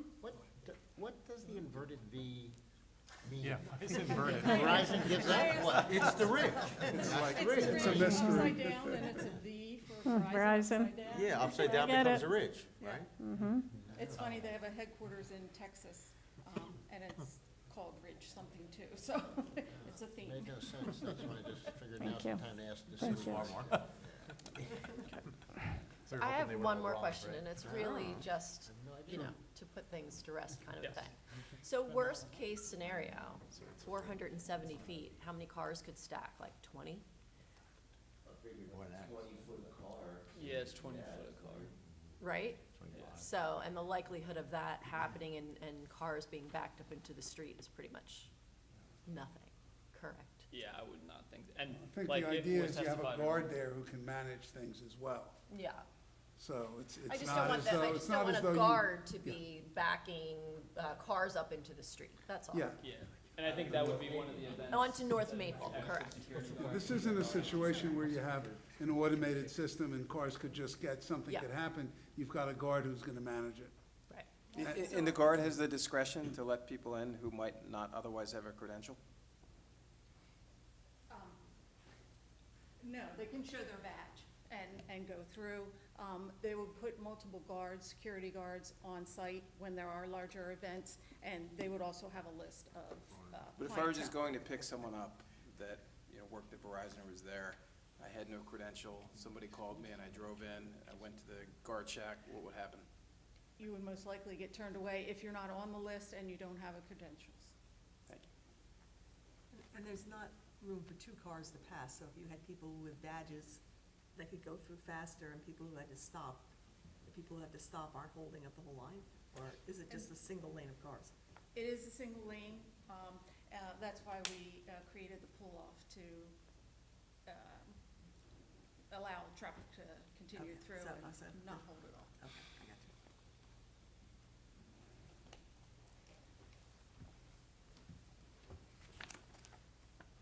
you. All right. So does the We board, gotta- hang we on have one to make sec, sure we yeah. ask all the questions in the public. Does the board have any other additional questions for this witness? Anyone from the public have questions?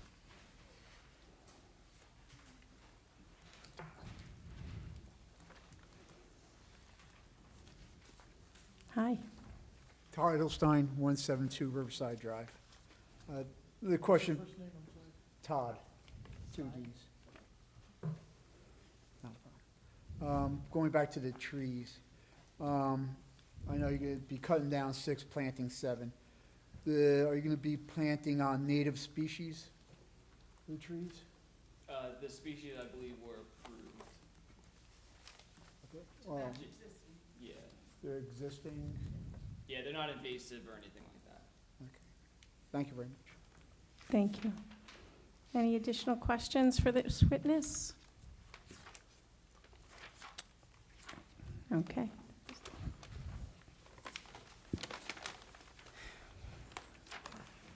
Good evening. Good evening. Please state your name for the record. My name is Keenan Hughes, Hughes. And you were sworn in, correct? Yes. Business address for the record? 70 Hudson Street, Hoboken, New Jersey. And just briefly, your professional background and qualifications? Sure, I'm a licensed professional planner in New Jersey and a member of the American Institute of Certified Planners. I'm a principal of Phillips Price.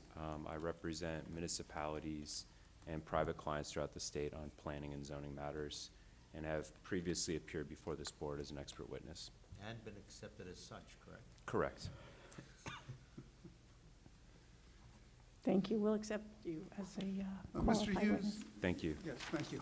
Mr. Hughes, can you just tell us what your assignment was in connection with this application? Yes, so I was asked to evaluate the application from a planning perspective, and in particular, focus on the D3 conditional use variance request and determine if the application basically satisfies the statutory criteria for that particular variance, along with the bulk variances and the waivers that are being requested. And in terms of the D variance and the relief that's requested, can you just give a brief overview of that? Sure. You heard a lot of detailed testimony from Mr. Ennis, so I'll really just focus on the variances themselves. This site is located within the E1, as you heard. Guardhouses are permitted within the front yard, subject to 6 criteria. We meet 5 of those standards. However, this is a roughly 35-acre site, whereas 130 acres is required. That's why this application is before the zoning board. So with respect to the D3 variance, the standard of proof really comes from the Coventry Square v. Westwood Board of Adjustment case, and the focus is on whether the site remains appropriate for the use, despite the fact that there's a deviation from the standards that were put in place to basically control this particular use. So in this case, it's really whether this site remains appropriate for a guardhouse within the front yard, despite the fact that the property is roughly 35 acres, whereas the ordinance requires 130 acres. As you heard from Mr. Ennis, the guardhouse has to be located within the front yard. That's the logical location in terms of controlling access to the site. It has to be just past the Verizon Way overpass in this particular area. And it's really necessary for the security and the safety of the site, as you heard. So I would say the 130 acre threshold was most likely geared towards the corporate campus property across the way. However, nonetheless, this is a 35 acre property, but the application remains compliant with all of the other applicable requirements for a guardhouse within the front yard. So height, setbacks, floor area, things of that nature, fully compliant. In fact, it's only 48 square feet, whereas 700 square feet is permitted. So I think the Coventry Square analysis really comes into play when we start talking about the potential impacts to the surrounding area.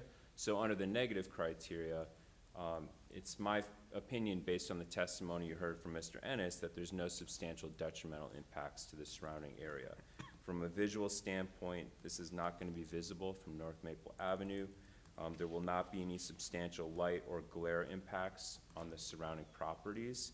And again, this is because the combination of the distance, the topography, and the design itself, limiting and mitigating those potential impacts. For the same reasons, there's no noise impacts on the surrounding areas. This will not alter the parking demand or requirements for the site, and the property will actually still remain well below the permitted impervious coverage. 28% is allowed, and with this application will be at roughly 18%. So again, those reasons plus the substantial distances to the adjacent residences, there's no substantial detriments to the public good. And in my opinion, there's also no substantial impairment to the zone plan.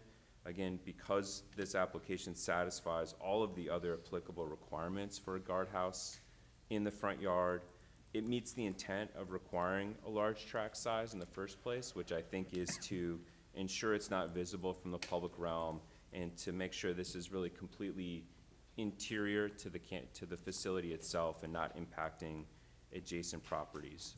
But we can achieve the purpose of providing adequate security on site, again, while I think meeting the intent and purpose of the ordinance. So that would summarize the positive and the negative criteria for the D3 variance. I also wanted to touch upon, because Bernard's has a section in its ordinance, it's 21-12.2, which is basically 4 general standards for a conditional use. I thought I would just briefly hit those. So A is the preservation of existing natural resources on the site. And of course, in this case, there's no impacts to any of the existing natural resources or sensitive features on the property. Subsection B is the safe and efficient vehicular and pedestrian circulation, parking, and loading. And here, there's no impacts to vehicular or pedestrian circulation, parking, and loading. And in particular, with the turnaround area that's being provided, I think we can still ensure a safe and efficient on-site vehicular circulation and access plan. C is a focus on the proposed screening, landscaping, and locations of structures and exterior lighting. Again, the guardhouse will not be visible by virtue of its setback from North Maple Avenue, and it will have minimal visibility, if any, from surrounding properties due to the existing vegetation, the topography, and the substantial distance. Minimal lighting will be provided just at the guardhouse itself, which will not create any glare or spillage on the surrounding area. And then finally, subsection D references, prior to the approval of any conditional use application, the board must find that the exterior design of any proposed building and the proposed development of the site as a whole shall conform as much as possible to surrounding buildings, and it goes on. But basically, and this is again one of the conditional use requirements for a guardhouse in particular, this guardhouse does, as you heard, mimic the architecture of the conference facility, of the Ridge facility itself. So it's compatible with the existing visual environment, and again, it's not even visible really from the public realm. So just to summarize on the D3 variance, in reference to the Coventry standard of review, this property remains appropriate for a guardhouse despite the lot size deficiency. And this is because the guardhouse will not be visible from North Maple Avenue, in particular, among other reasons. It complies with all the other specific guardhouse criteria, and in my opinion, both the positive and the negative criteria are satisfied. So, and then just briefly, there's a couple of bulk variances that are required, and these are related to the decorative wall and sign mounted in front of the guardhouse. You heard some testimony on that earlier. These can be justified on a C2 basis. So the decorative screening wall in front of the guardhouse, technically under your ordinance, walls in the front yard have to be 50% open. This is a very common requirement. If you have a wall or a fence along the frontage of a property, it's nice to have that, you know, visibility into the site. This is a different situation. It is in the front yard, but it's a very small decorative wall. You heard it has a functional purpose, per Mr. Ennis's testimony, and it's also to hold the sign for the Ridge facility. The internal illumination, that is another variance that we're being requested. Again, it's a very subtle backlit sign that will not be impacting any of the surrounding properties. And I think both the wall and the sign really serve the purpose of providing adequate identification, creating a desirable visual environment, and serving a functional purpose in terms of the guardhouse itself. So there's absolutely no impacts on the surrounding area and no substantial impairment to the zone plan. And in my opinion, really the benefits to the public good substantially outweigh any potential detriments in connection with those two variances. And then finally, I'll just reference the waivers that were requested, and these are, of course, very technical items. You heard a lot of testimony about the illumination, the stormwater management, and the disturbance of Zone 2 of the stream buffer conservation area. So rather repeating Mr. Ennis's testimony, I'm going to rely on his analysis and state to the board that, in my opinion, the deviations here are reasonable. They're within the general purpose and intent of the ordinance. And as you heard from Mr. Ennis, the literal enforcement of these provisions of the ordinance are impracticable in this circumstance based on the peculiar conditions of the site for all the reasons that he described. So with that, Mr. Tripp, unless you have anything further, I think that would conclude my direct testimony. Great, thank you. Any questions from the board? I had two, I think. So you said that the building's only gonna be 48 square feet, as where 700 feet is permissible. That's if the lot is 130 acres. Is there the proportion when it goes from 130 to 35? I'm not a mathematician either, but the proportion of this. I've been working on it all day. The proportion of this guardhouse, if we were to take that and make it proportional, would it be less? Meaning a 35-acre lot compared to a 130-acre lot, and 130, the max would be 700. The ratio. Here, the max would be greater than 48, but Yeah, it would not, still be but- much greater than 48 square feet in terms of what would be proportional to the size of the lot. and the reason for that ordinance, I just want to be sure I heard you right, was less about that proportionality, but more about whether or not the structure would be visible to the public view? That's in my opinion. I mean, It's if you opinion, look at the requirements, they're really geared towards the size of the property and the setbacks from the, in particular, the front property line. So we're well over 200 feet from the front property line. So, I mean, all that sort of tells me that the main concern was to make sure this is within the campus, within the site itself, and not something, 10 feet off North Maple Avenue, and it's backing up onto the road, and you can see it. So I think that was the intent of the ordinance. But also, don't you think, Mr. Hughes, that the bigger the building, the more likely it could be visible, so you have it fit into a larger lot? Oh, absolutely. Here, we have a smaller lot and a significantly smaller building. Yes. Does that factor into your analysis? It does, certainly, yes. The proportionality, as pointed out by Board Member Cambria, may have some relevance, and to the extent it does, would certainly be favorable to the applicant, correct? Yes. If we were proposing a 700 square foot guardhouse on a 35-acre lot, we'd have a different analysis, certainly, yes. Thank you. And the waivers, which my question before may have showed I'm a little unfamiliar with the waivers. So I heard you use reasonable and the general purpose of the intent when making these decisions about the waivers. Where does that standard of criteria come from in terms of what you're saying we should be judging whether or not we should approve these waivers from? Where are those terms that you're using coming from? I'll take a stab at that, and then I'm sure Mr. Warner would love to jump in Or- here. Or counsel for the applicant. Or a counsel for the Or applicant. counsel, yeah, that's right.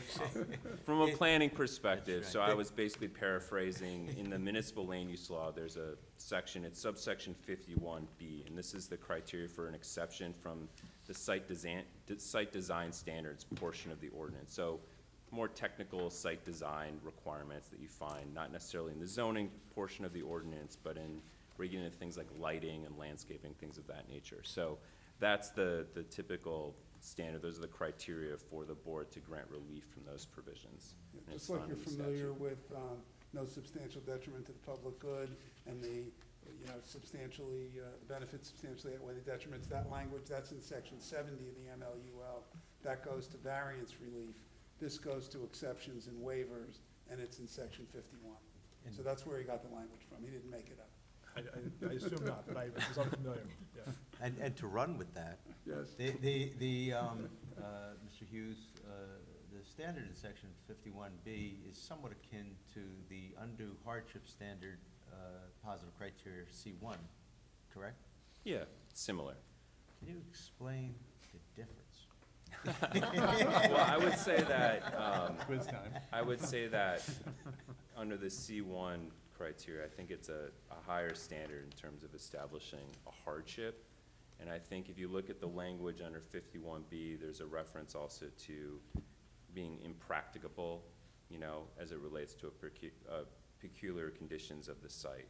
So I think it's a little more permissive and more flexible than maybe the C1 standard And for a variance. In fairness, Mr. Hughes,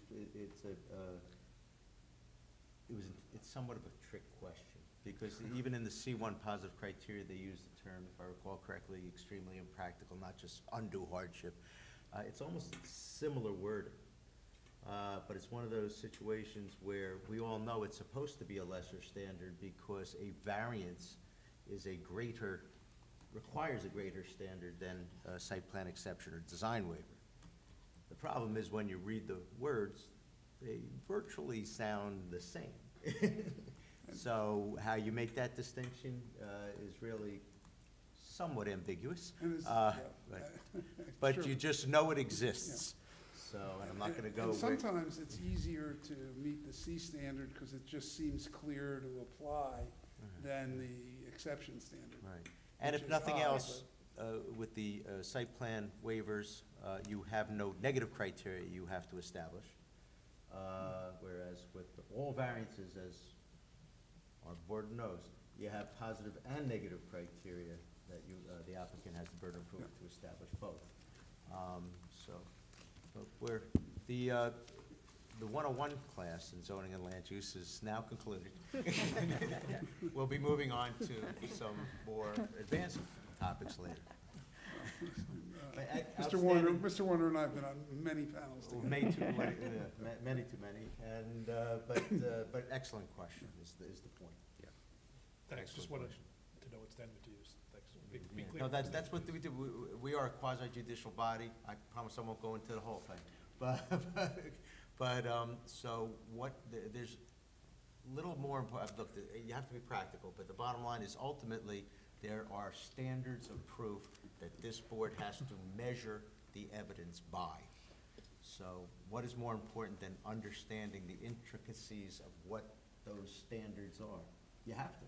So that's why it's an excellent question to get into the details of what exactly is the standard I'm applying the evidence I'm hearing. I'm hearing the testimony, I'm seeing the documentary evidence, I'm a member of the community, I know the area, that's why you're here, but you gotta really understand the standards, so that's why I particularly get excited when I hear that kind of question. Clearly. And also because you enjoy giving. We had We no all know idea. I have to find some hobbies or something, but. Yeah, well. Please. Please, right? Well, my question was much more mundane.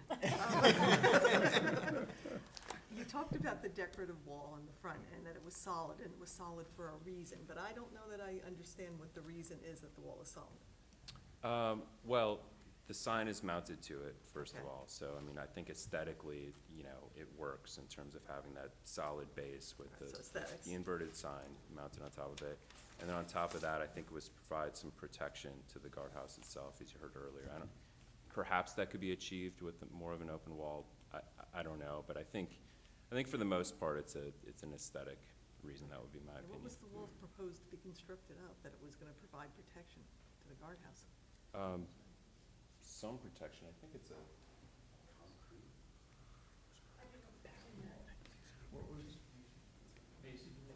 Seems like we're trying to find- Can you address that just?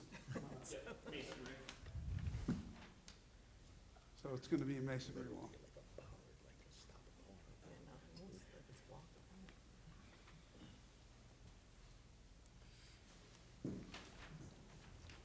Now, just what material was the wall gonna be constructed? of? Masonry. Masonry. Well, that's not gonna stop a car. I'm just gonna tell you that. Well, there's ballast on each side of it, right? Yeah, Yeah.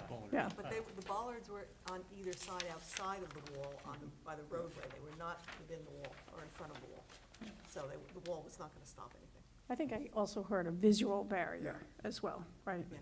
Yeah, part of it was so, like 2 bollards as opposed to something 3 feet tall while someone standing behind it is just more a visual barrier too, so. But yes, there are bollards as well. Thank you.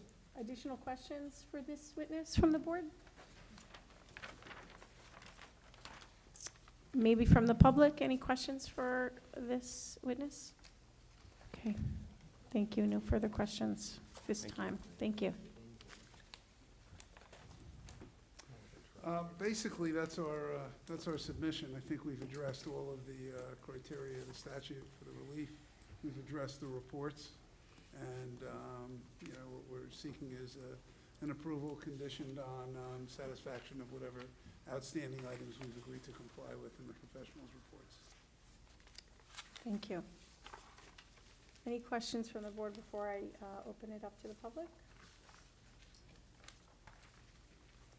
Any comments on this application from the public? No comments. Okay. Thank you very much. So we are good to start deliberations on this application. Maybe, Mr. Warner, do you want to summarize for us what we're thinking about? I'm sure you do. Define summarize. Please. Please. Preliminary and final site plan approval, D3 conditional use variance, non-compliance with one of the 6 conditions, the lot area minimum, hence the D3, which requires for the approval of the project as a whole to receive at least 5 out of the 7 board members who are voting their affirmative vote for approval. In addition to the preliminary and final site plan approval in the D3 conditional use variance, the bulk variance relief of the accessory in the front yard, the solid wall, and the internally illuminated signs, and the waivers with respect to the stormwater, the illumination, the magnitude of that illumination waiver, cut roughly in half to now 5.45 foot candles versus 0.9 foot candles for the average illumination level in the vehicular area, as well as the Zone 2 stream buffer Zone 2 stream buffer conservation waiver, correct, Dave?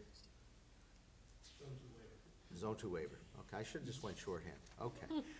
If it's an approval, I'll assume it's with all the stipulated 2 conditions, including the conditions listed and stipulated to in Mr. Schley's March 28, Mr. Quinn's April 4, the Environmental Commission's March 30, inclusive of the 14 trees, find a place somewhere on the site for same replacement trees, and the fire officials' March 4th. And I believe we had one other modified, bear with me, condition towards the end. And comment? 14, the sewer easement, Yeah.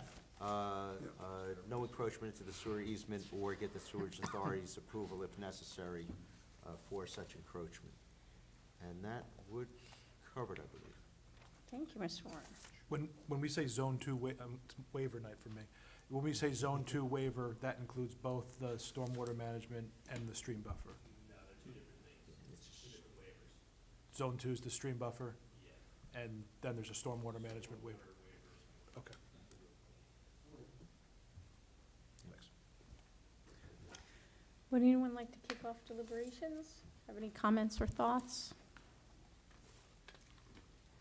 I'm happy to kick it off. Okay, I have, a couple of thoughts with respect to this application. I do, my thoughts are, I do think a guardhouse is only useful in the front yard. It is the only location on this property. From a D3 perspective, I understand that we are close to meeting that requirement. We fall a little short here based upon the total acreage. I think 48 square feet is a fairly insignificant number. To use Mr. Sly usually says a conforming lot, but, if this was a conforming E1 location, I think 48 square feet would still be fairly minimal. I do agree with the need for security coming in and out of the Ridge Center, so I think that makes sense. It is similar in style, which is important, I think, for the community overall. From a lighting perspective, I'm comfortable granting that design waiver.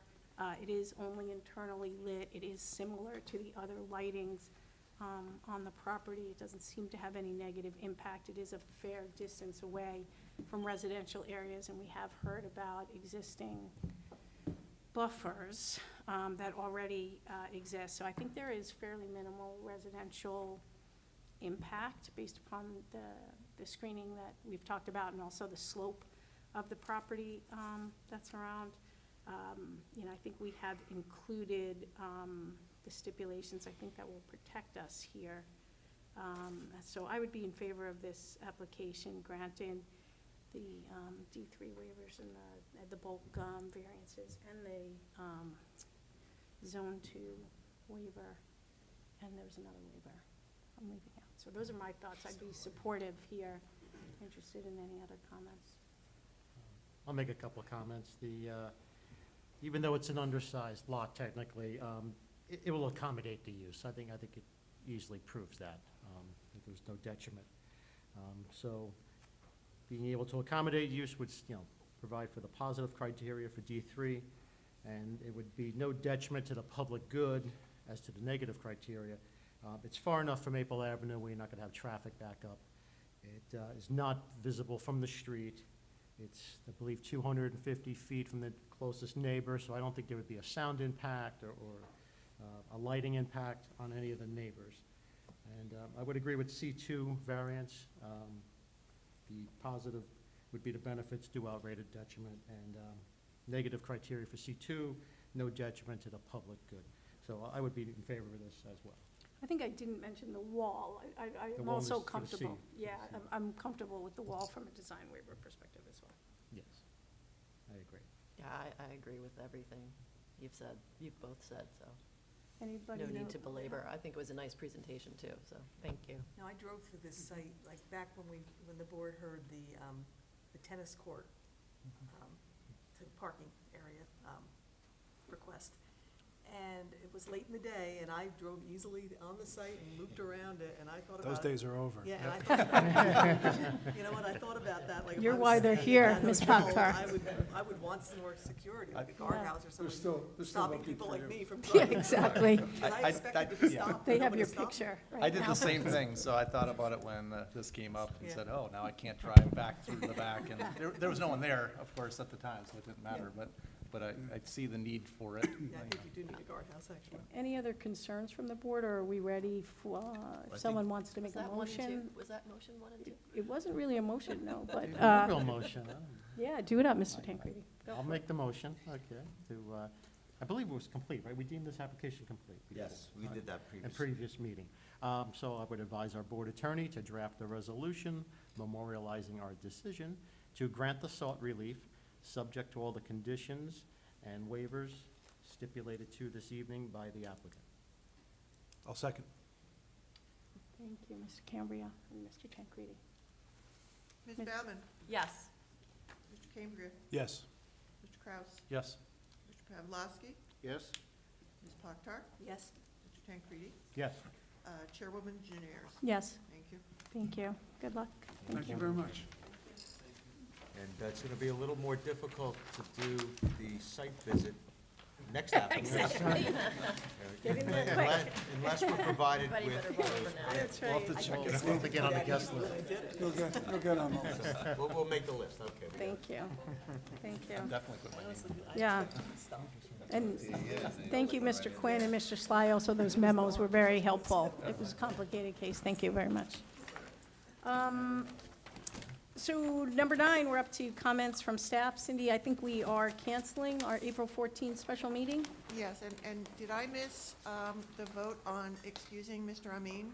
No, we didn't do it. Yeah, one board member, Amin, who could not be here, did provide prior notice. Oh. If the board wishes to excuse, make his absence an Yes, would- excused absence. Well, Would some- I move that we excuse the absence of Mr. Is there a second? Thank you, Ms. Pakhtar. All in favor? Aye. Opposed? Thank you. All right, thank you, Ms. Kiefer. Any comments from staff? Motion to adjourn? Motion to adjourn. Thank you. Second, all in favor? Aye. Thank you.